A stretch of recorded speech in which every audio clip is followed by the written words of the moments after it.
नमस्कार दोस्तों, स्वागत है आपका हमारे चैनल विद्यार्थी रिसर्च सेंटर पे, जहां पे हम बात करेंगे आज बिहार सरकार नई शिक्षा नियमावली 2023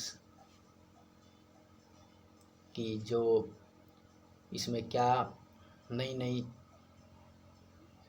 चीज़ें ऐड हुई हैं और क्या पुरानी चीज़ें हटी हैं, और क्यों कुछ लोग इसके विरोध में हैं, क्यों कुछ इसके समर्थन में हैं कुछ बदलावों के साथ में, और क्यों कुछ लोग ये कह रहे हैं कि हमें ये नियमावली चाहिए ही नहीं, जैसे चल रहा था वैसे ही चलने दो। और एक गुट और है, चौथा कह रहा है कि हमें जो आपको करना है नया लाओ, जो करना है लाओ, कोई दिक्कत नहीं है। पहले से जो है पुराने शिक्षक, उन्हीं में एक नया गुट है, वो कह रहा है कि हमें कुछ नहीं चाहिए, हमें ट्रांसफ़र दे दो, राज्यकर्मी का दर्जा दे दो, और कुछ नहीं चाहिए, आपको जो करना है करो। तो ये चार गुट है, उनके बारे में भी चर्चा करेंगे हम। पहले थोड़ा सा हम समझ लेते हैं कि पहले क्या व्यवस्था थी, शिक्षक भर्ती की क्या प्रक्रिया थी बिहार में, अब क्या हो गई है। पहले किसी ज़माने में अगर हिस्ट्री की बात करें तो किसी ज़माने में बहाली आई, जो परमानेंट वैकेंसी की बहाली आई, जिसमें शिक्षकों को बतौर राज्यकर्मी के तौर पे दर्जा भी दिया गया और एक परमानेंट वैकेंसी के तौर पे उन्हें शिक्षक बनाया गया। उस वैकेंसी के बाद फिर कुछ सुधार करने के प्रयास में नायाब व्यवस्था की गई, जिसमें शिक्षकों को कॉन्ट्रैक्ट बेस पे भर्ती किया जाने लगा, जिसमें शिक्षा विभाग ने पंचायत और नगर निकायों को पर छोड़ दिया, जिसमें कई बार अनट्रेंड शिक्षकों की भी बहाली की गई, ट्रेंड शिक्षकों की भी बहाली की गई। उसके बाद धीरे धीरे फिर सुधार हुआ, तो जो कोर्स किए हुए हैं, बीएड किए हैं, जेबीटी डीएलएड किए हुए हैं, एस्टेट सीटेट पास करके आ रहे हैं, उनको फिर लिया जाने लगा। पहले कुछ समय ये हुआ कि सिर्फ जो कोर्स किए हुए थे उनको लिया जाने लगा। उसके पहले ये हुआ था कि जो है अनट्रेंड है, ट्रेंड है, 12th पास है, 10th पास है, उनको भी लिया गया। उसके बाद थोड़ा सा सुधार वही किया गया कि जो कोर्स किए हुए हैं और टीईटी भी पास है, शिक्षक पात्रता परीक्षा पास किए हुए हैं, तो उनको फिर लिया जाने लगा। फिर धीरे धीरे हुआ कि मेरिट बेस पे फॉर्म लिए जाने लगे, मेरिट बेस पे जो हाई रैंक वाले हैं उनको लिया जाने लगा। अब ये जो व्यवस्था रही ये थी नियोजन की, जिसमें कि एक टर्म होना चाहिए, 2 साल, 3 साल, 5 साल। कॉन्ट्रैक्ट टीचर तो ये होते हैं, पर यहाँ पे एक नया व्यवस्था ये की गई। बिहार में थोड़ा हिंदी का प्रयोग ज़्यादा है, तो इसमें जो कॉन्ट्रैक्ट टीचर होते हैं उसी को नियोजित शिक्षक कहते हैं। तो ये जो नियोजन की व्यवस्था है, कॉन्ट्रैक्ट बेसिस जो व्यवस्था नियोजन का, ये व्यवस्था ऐसी रही कि ये 60 साल का होने लगा। इसमें 60 साल के लिए शिक्षकों को भर्ती किया जाने लगा।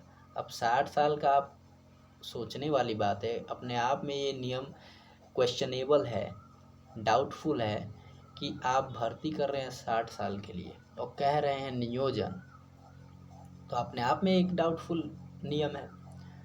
तो 60 साल के लिए वैकेंसी भर्ती किया जाने लगा शिक्षकों को, नियोजित शिक्षक जिसे कहते हैं। तो वही शिक्षक अब मांग कर रहे हैं कि राज्यकर्मी का दर्जा दो।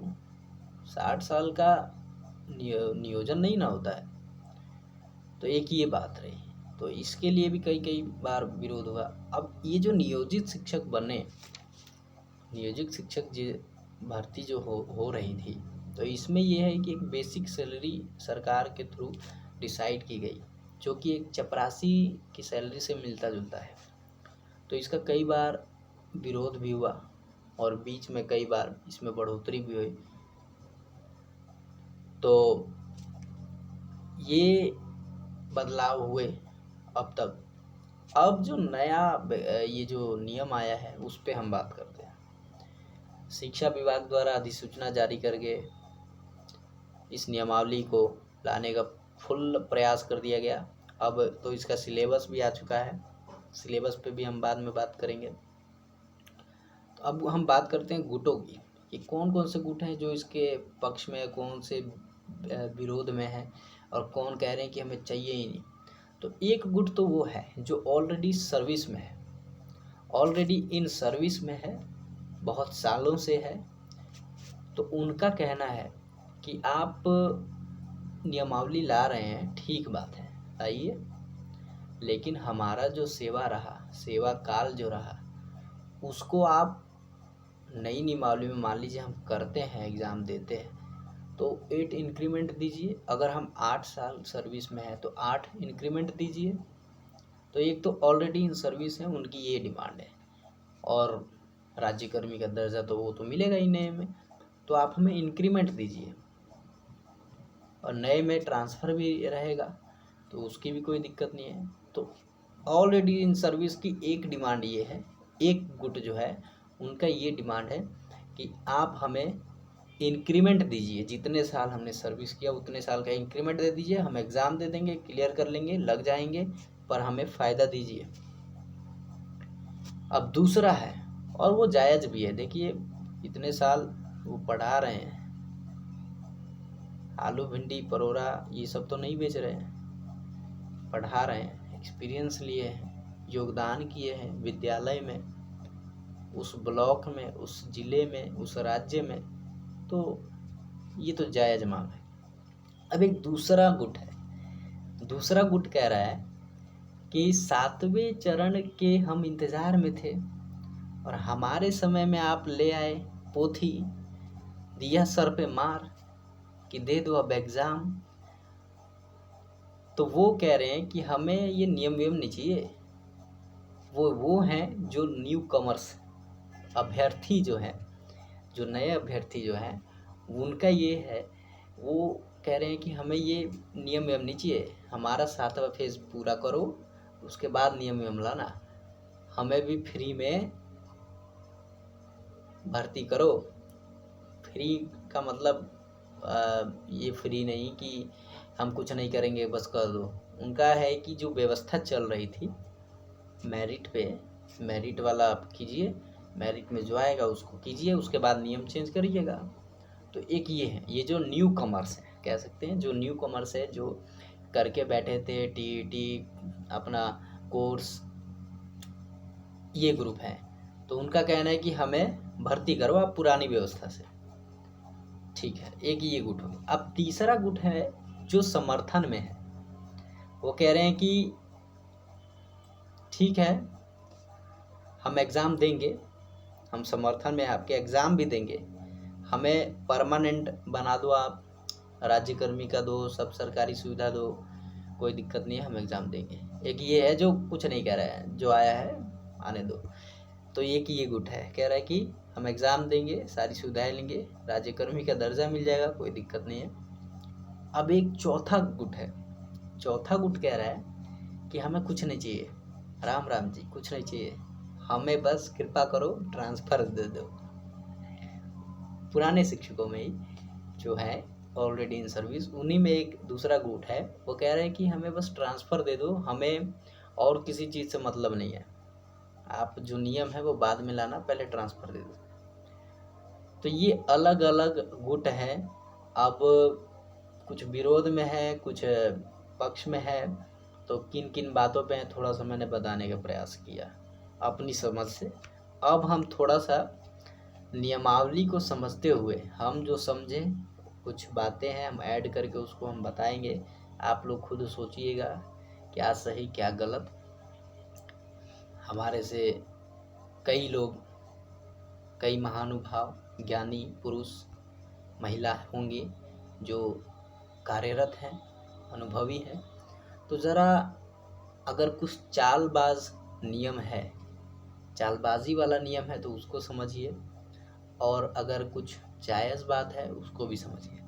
अब थोड़ा हम नियम को देख लेते हैं। यहाँ पे देखिए, भारत के संविधान के अनुच्छेद 309 के परंतु के अधीन प्रदत्त शक्तियों का प्रयोग करके राज्यपाल के द्वारा ये सब नियमावली बनाया गया, पास किया गया है।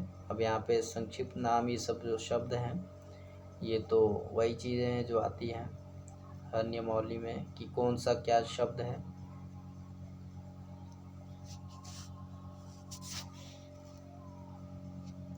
यहाँ पे हम समझते हैं जो जो नए बदलाव किए गए हैं।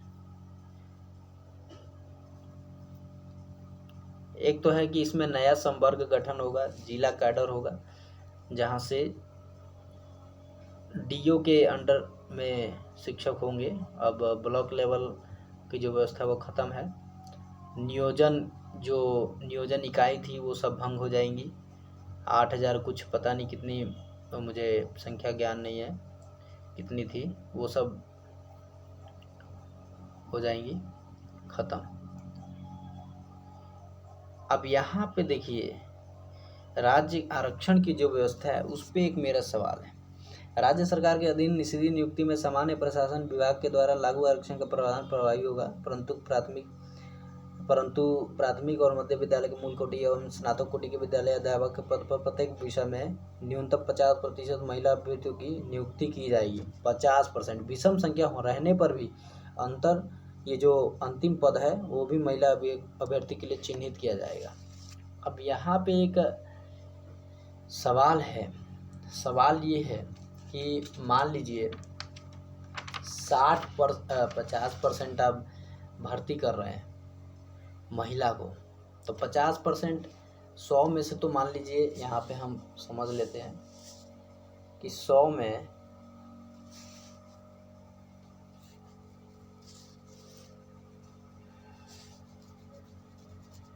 में तो आपने महिला को नियुक्त कर दिया। 100 में 50% महिला हो गई, तो बचा 50%। ठीक, तो 50% बचा ये। तो यहाँ समझने वाली बात है, ये बड़ी वैकेंसी जो दिखाई दे रही है बहुत कम हो सकता है। एक मामला ये है, 50% तो ख़त्म है, अब बच के जो 50% उस पर आइए। अब मान लीजिए एक एग्जाम्पल हम समझते हैं, मान लीजिए 100 वैकेंसी है, तो 100 वैकेंसी में से 50 तो गया, बचा 50। अब इसमें कौन कौन कॉम्पीट करेंगे, तो मेल हो गए और फीमेल हो गए। यहाँ पे भी फीमेल ही है, यहाँ भी फीमेल है, सिर्फ यहाँ नहीं है, यहाँ नहीं है, ये इस आधे में भी महिला है और पुरुष है, दोनों है। अगर मैं एक नियमता एक बात बताऊं, तो अगर महिलाएं अगर मान लीजिए 100 की 100 सीट लेना चाहें तो वो ले सकती हैं, अगर उनमें लेने का दम है तो। मतलब 100 की 100 सीट महिलाओं की है। यहाँ कंपटीशन किसको है, तो पुरुष लोगों को है, वो भी अलग अलग कैटेगरी में। आप सोच सकते हैं इस 100 में से 50 तो गया, और 50 में अब अलग अलग कैटेगरी में क्या बच जाएगा। तो ये जो बड़ी जो संख्या दिखाई जा रही है ये बहुत कम हो सकता है।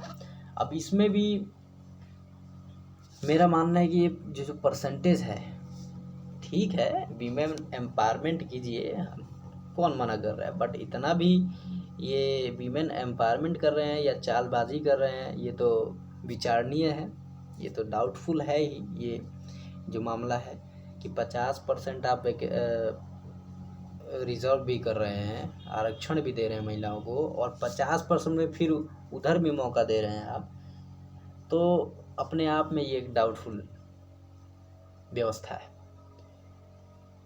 तो यहाँ पे मुझे लगता है थोड़ा परसेंटेज कम होना चाहिए, ये एक जायज़ भी है, होना भी चाहिए। मतलब महिलाओं की अगर बात करें तो सॉरी, दोनों हाथों में लड्डू है। 50% में ले, 50% में ले लें, 50% अगर बाहर गया तो इधर फिर जो ज़्यादा क्रीम होंगे वो इधर भी आ सकते हैं। अब यहाँ पे दे भी रखा है कि अगर जो महिला है, जो सीट है अंतिम पद पर, तो उस पर भी महिला होगी। मतलब महिलाओं के लिए पूरा चांसेस है। यहाँ पे जो दिक्कत जो इसको सामना करना है वो पुरुष अभ्यर्थी है।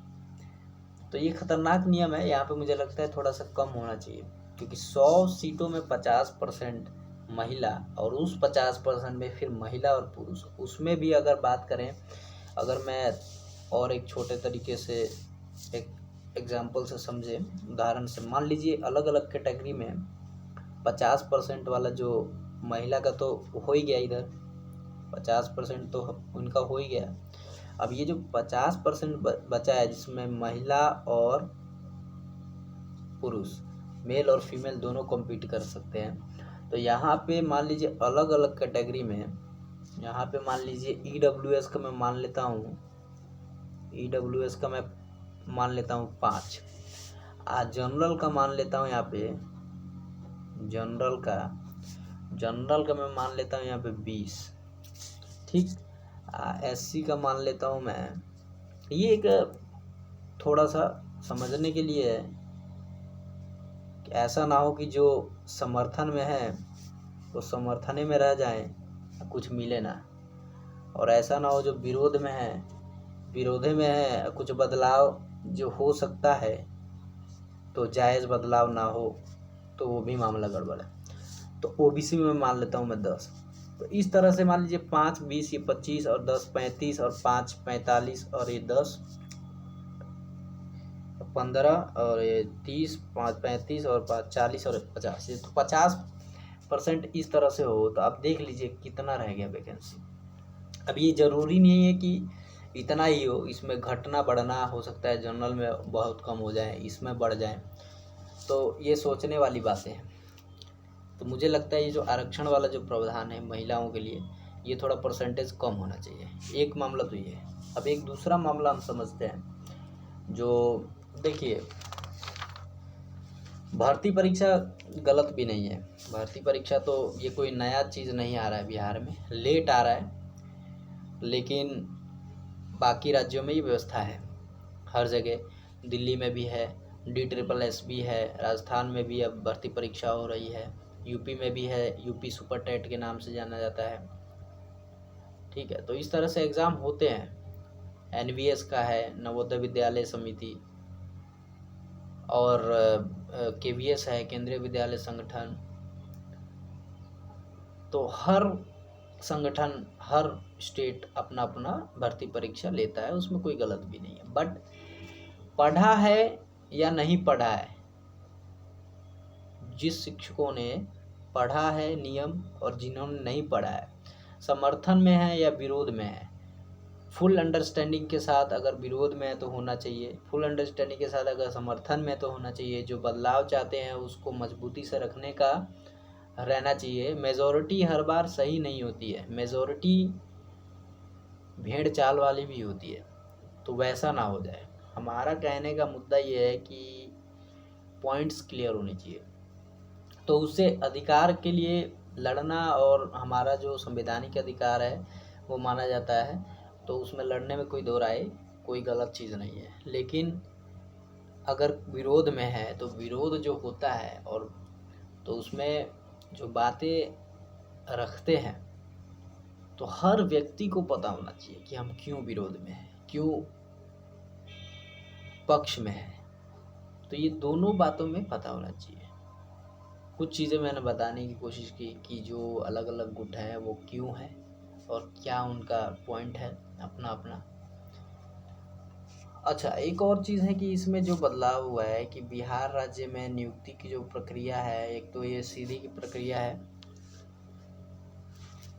और BPSC के द्वारा होगा, और जो स्कोर करेंगे उन BPSC अनुशंसा करेगा और राज्य सरकार शिक्षा विभाग उसकी नियुक्ति जिलावार करेगा। अब इसमें अर्हता वही है, जो बदलाव हुआ है एक सबसे बड़ा, कि इसमें बिहार के ही जो स्थायी निवासी हैं वो अप्लाई कर सकते हैं, भारत का नागरिक और बिहार का स्थायी निवासी। और कोर्स वही चीज़ें हैं, प्रशिक्षण किया हो, BEd हो, DLEd हो, अलग अलग लेवल के जो भी शिक्षक बनाए जाते हैं उसके से रिलेटेड कोर्सेज, और TET जो विद्यालय में शिक्षक बनने के लिए सेंट्रल गवर्नमेंट का CTET हो या बिहार राज्य के BTET हो, तो वो एग्ज़ाम पास होने चाहिए। उसके बाद ऑलरेडी जो सर्विस में है उनके लिए एक व्यवस्था की गई है कि 10 साल उनको छूट मिलेगा। तो ये भी एक बढ़िया चीज़ है, मिलेगा। अब एक जो खतरनाक नियम है उस पर मैं 2 मुद्दे मेरे बहुत इम्पोर्टेंट थे। एक रिजर्वेशन वाला महिला जो मैं बता चुका, एक दूसरा मुद्दा है उस खतरनाक नियम में उसको कह रहा हूँ, एकदम गड़बड़ मामला, मतलब भ्रष्टाचार को बढ़ावा देने वाला मुद्दा है ये। यहाँ पे अधिकतम जो व्यवस्था की गई है एग्ज़ाम देने की, अधिकतम 3 बार एग्ज़ाम दे सकते हैं। ये देखिए यहाँ पे तो मैं दिखाता हूँ, यहाँ पे जो व्यवस्था की गई है, थोड़ा सा